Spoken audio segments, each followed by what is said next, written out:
Happy Front Porch Friday. Okay, today we are going to talk about escalation clauses. What is an escalation clause? So glad you asked. An escalation clause is when you as a buyer agree to pay more money than the highest bidder on a property. So obviously it is usually used when there are multiple offers or you believe that the home will have multiple offers.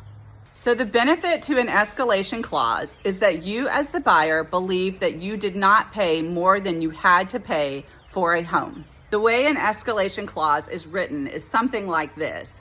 Buyer agrees to pay $2,000 more than highest bidder on a property, not to exceed the highest price you're willing to pay.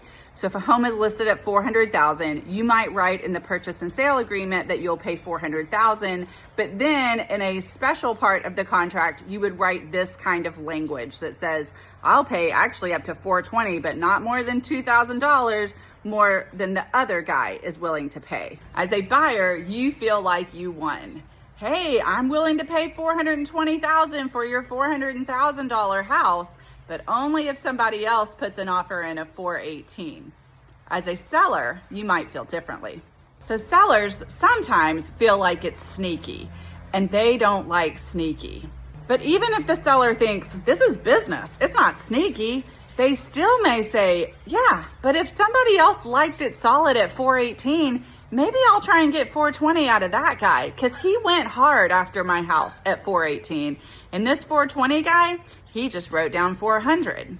In that instance, the seller might counter to the $418,000 buyer at a higher number, and in fact, that buyer would likely purchase the home. Alternatively, what the seller might do is counter to the escalation buyer and say, hey, you've shown your cards, you've said you'll pay $420,000 for my house. I'm gonna ask you to pay $420,000 because I can counter anything I wanna counter to anyone. So guys, I love a good strategy like the next guy. It is so much fun.